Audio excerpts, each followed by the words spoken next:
Welcome to Cohesive Friendship Unit. My name is Chris. I am here with Brian, What's going on? Jake, Hey guys. and Jeremy. Yo, what's up? We're going to be talking a little bit about Five Below, guys. And apparently, the big eSports city of the United States being Flipadelphia.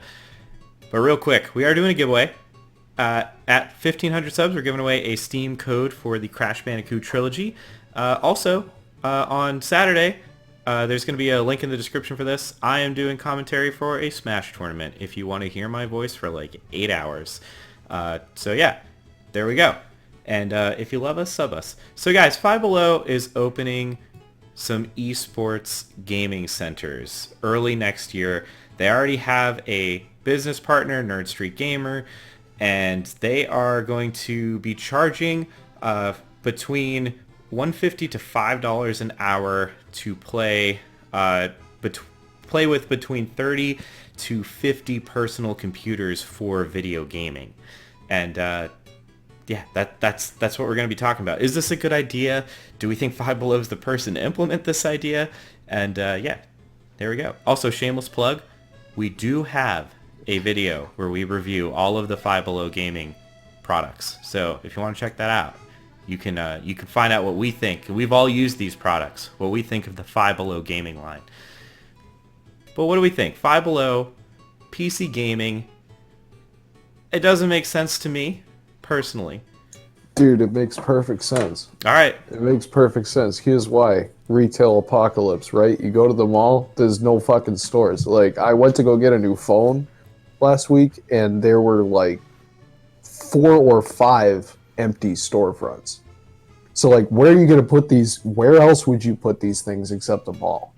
Right? The space is available for rent, and this has already been tried. This is really popular. I think South Korea, it's really popular to have this sort of thing where you don't cafe. have it's not like an internet cafe, but kind of the same sort of thing with gaming PCs. And I think that's also where a lot of people who have died from playing marathon games. Yeah, I think that's where it's happened to a lot of them. So is it a good idea?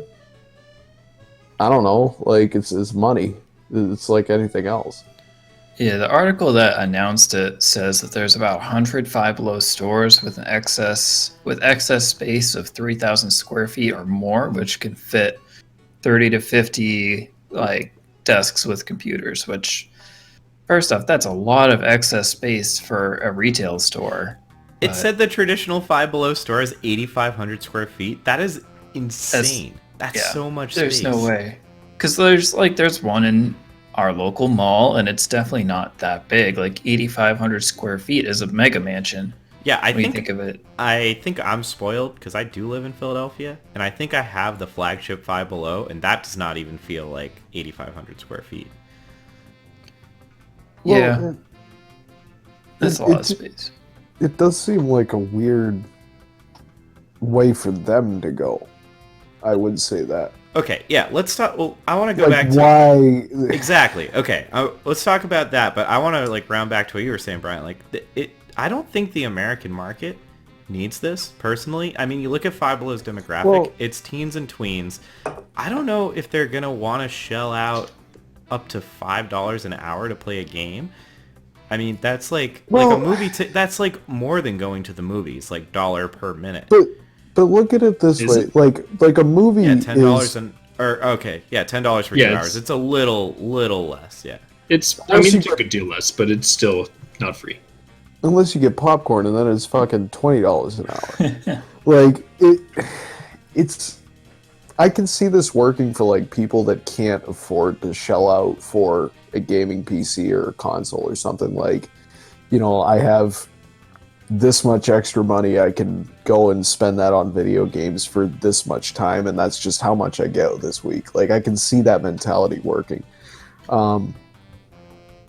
With regards to this not really working in the American market, I kind of get that. We're culturally, right? Think about it. We primarily get around in cars. It's private. It's one or two people, or a few people that you know in the car with you. It's not public transit that's people you don't know, and it's just a whole bunch of you crammed in there. The Asian countries, they're much more public transit. There's more people. It's culturally there is a difference there, and I'm not saying that it won't work, but I don't think the attraction will be as strong, I guess. Yeah, and also like kids, like the biggest games for teens Like- and tweens is Fortnite and like Minecraft, and you can play that on your phone. Right. Good And point. but I mean there are some games that like you can't play on your phone that people are into, but yeah, I guess I kind of see what you're saying. Like the overlap isn't that strong. But like, let's say, yeah, so they mostly attract teens and tweens, so people who are exactly into Fortnite and Minecraft, kind of the age that back when may have been visiting arcades, so kind of like a modern arcade. But for, let's say, 100 for 150, $1.50 an hour, that's not a terrible price to pay Fortnite. Like, you don't need the top of the line PC to play Fortnite. You can probably just get their basic version.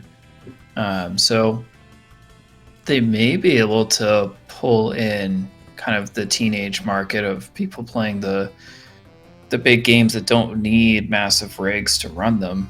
But I mean, I don't know. Well, but there are people that want to play those games, but they can't afford.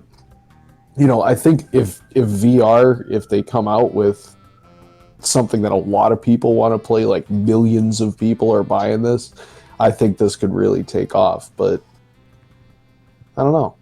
I think the other thing to consider that was a little persuasive to me is that evidently Five Below is planning on really targeting areas where like teens and tweens are going to be concentrated. So presumably like circa schools and stuff like that, where maybe kids would be likely to stop off on the way home and go for a couple hours and like pay between $5 and $10 to play 2 or 3 hours of games with their friends. So I think having that they're explicitly taking a more targeted approach, I could see that being maybe a little more successful.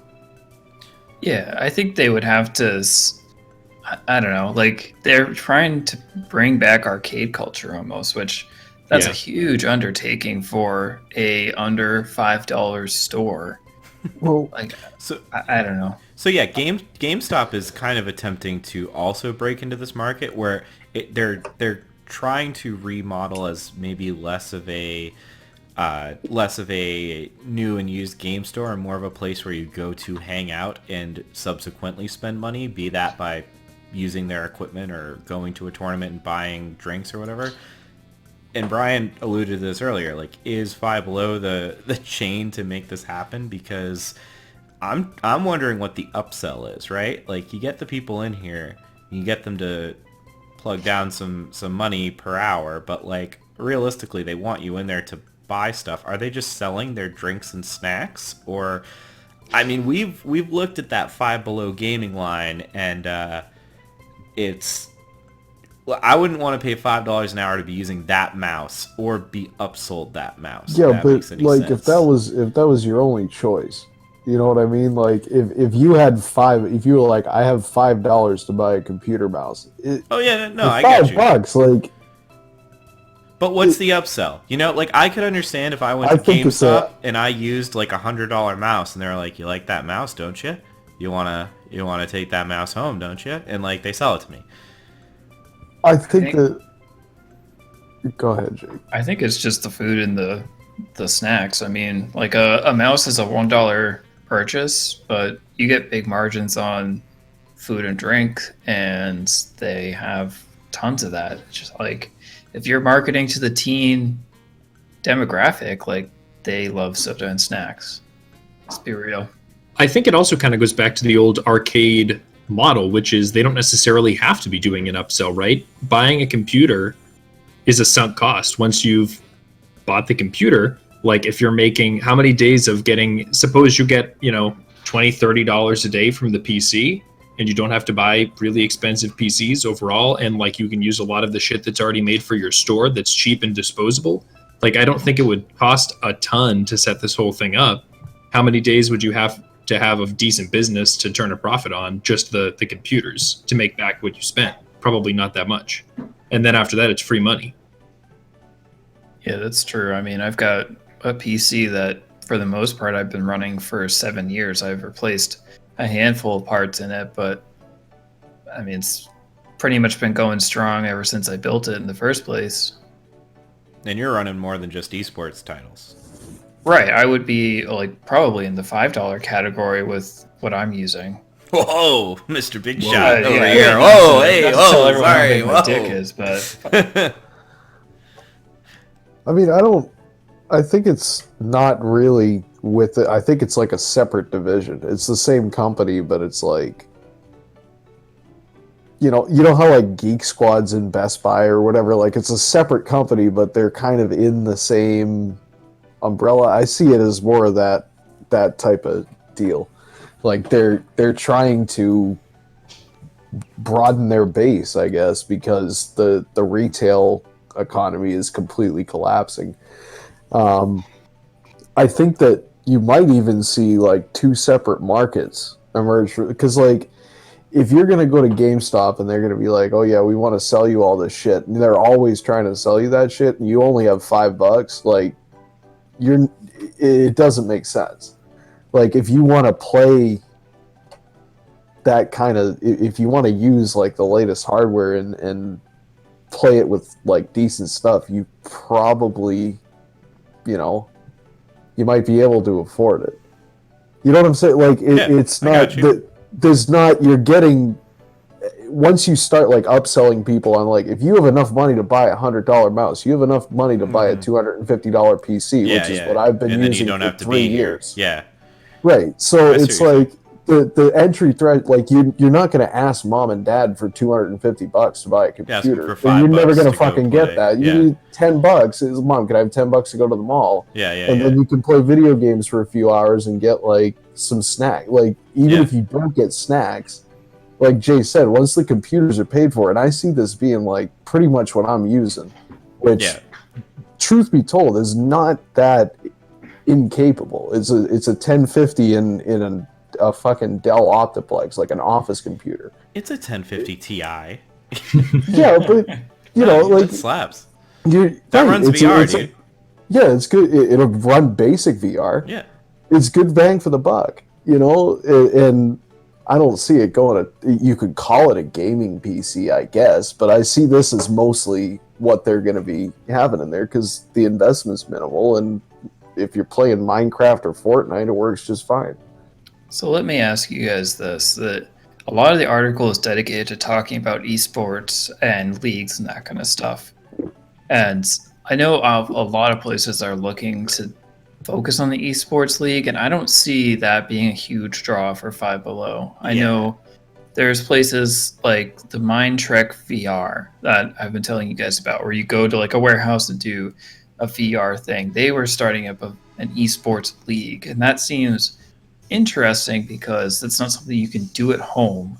You have to, I mean, that's suited for exactly what they're doing. And if you want to be a part of that, almost like a regular sport, you have to pay to be in the league. Whereas here, like, I can buy like Overwatch and be a super sick Overwatch esports kid from my house. I don't know. I don't see that. Like I kind of said at the beginning of the video, Philadelphia is like weirdly big into esports because we now have the biggest esports arena in the country, and I believe the continent. Thank you, Comcast, I guess. But like the Overwatch Grand Finals were everywhere. Like the ads, like all over the city for weeks and weeks. Like it's pretty big here. That being said, I know very few quote esports teams, like like young, like my college had a few esports teams, but not enough to go to Five Below for whatever it said, like $100 a session. Like, and that's the other thing. If you're playing esports, you probably own the equipment. One, because esports stuff is fairly cheap. Like part of esports is accessibility. Like that's how you make a good esport, is by making it so that it'll run on everything so everyone can play it. And two, like if you're playing this competitively and seriously, like you own the it's like you don't go rent your you don't go rent your baseball bat if if you're the if you're in the major head hitter leagues, in high like, school. Yeah, like I read it a little differently. I don't necessarily think they're trying to get people who are trying to be. See, I don't watch esports, but I don't think they're necessarily trying to get the folks who are going to go to the Comcast arena and compete in the top, 100 people in Philly or the country or whatever. I read it more as, suppose that their strategy of targeting teens and tweens who are like coming home from school or have some free time on the weekends. If they can penetrate that market a little bit, then one of the things you can sell is like, hey, kind of almost like how they used to do like Yu-Gi-Oh tournaments in the mall. Come by, pay your $15 entrance fee or whatever it is, and like we're gonna have a tournament, and the person who wins the tournament, like physically in that store that day, will get a gift card or something. yeah. Like I could see that actually being appealing to kids who maybe are like play a lot of Fortnite at home, but like they want to like show off to their friends in public or get some sort of public recognition or have a more in-person social interaction, which is already predicated on something that they know how to do, video games, and that they're good at.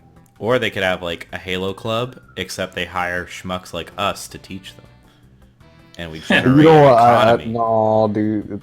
Almost like a games workshop-y kind of thing, but for video games. Like I could see that kind of working. Okay, well, that's my last question though. Like, trying to put ourselves. I know it's 2019 now, but like, do we think we would have done this? Totally. Really? Maybe. I mean, we literally did the shit that I just mentioned. We did like Yu-Gi-Oh tournament at the mall. We fucking went to Games Workshop all the time just to look at the little figurines and the tabletop sets. I could literally, if they put these stores in these video game segments of the Five Below, I could see the next time we're all together that we're like, yo, let's go to the Five Below and we'd do make that a shit, video because that would be funny and it would be fun. Like, of course, I think we would do it. We did buy fidget spinners there once. Yeah, that's true. You can get your fidget and your Fortnite in the same place. Eat. I'm with Jay. I mean, we, like you said, we played games all the time after school, and like if you're friends with someone that lives on the other side of town and you just so happen to leave school and be very close to a Five Below, maybe you walk to the Five Below, hang out with your friend, and play video games for like 2 hours before you go home. I can see the opportunity there. See, I wouldn't, because I lived on the other side of town from you guys, and it's a long fucking bike ride. And dude, you lived like no, dude, right by the mall. It's a long bike ride though. Yeah, but it's a long bike ride. Here's what I'm saying. Like, I ended up playing video games that were more for like just one person. Like, you don't want to be playing Smash a single by yourself. player, right? Or what? Well, like a simulation game. I'm like, you want to be able to come back to it, and like on a shared computer, you're never going to be able to do that, and you're never going to be able to afford the time that you want to put into that game. So if you're just like, if that's what you're into, I don't think this makes sense. But a lot of people, most people, I would say, are into the multiplayer. Stuff. But I think that's part of how it could work, is like where you went to school wasn't close to the mall, but like the middle school was, right? So, and it was not uncommon for students to go, downtown or something after school, if that's kind of where the Five Below was, and you're someone who doesn't necessarily live close otherwise to be able to play with your friends in person, all of a sudden you have that opportunity.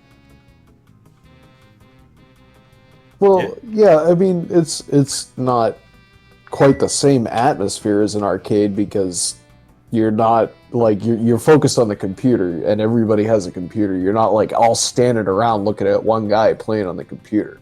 You could be though. Well, you could be, but it's less likely than it is in the 80s movie depictions of an arcade.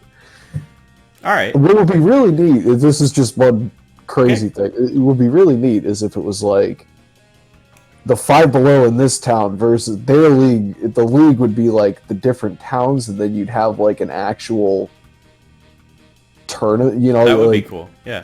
So instead of just like you win a gift card, you feel like you're actually beating someone Yeah, in proper sporting fashion. that would be cool. Yeah, I like that. All right. Any other final thoughts? I think we're pretty good. You guys actually Yeah. kind of sold me on this a little bit more than I had originally gone into this. All right. Well, what should our esporters do in the meantime while they eagerly await the grand opening of the first Five Below e-store, Brian? Yeah, well, if you're camped out, if you're taking a break from playing esports and you're camped out outside Five Below, hammer your thoughts on this down on the word box, and we do giveaways from time to time. Do we have one? Crash Bandicoot. Oh, Crash Bandicoot. So like everybody likes that shit. So go ahead and subscribe to us because you might get that shit.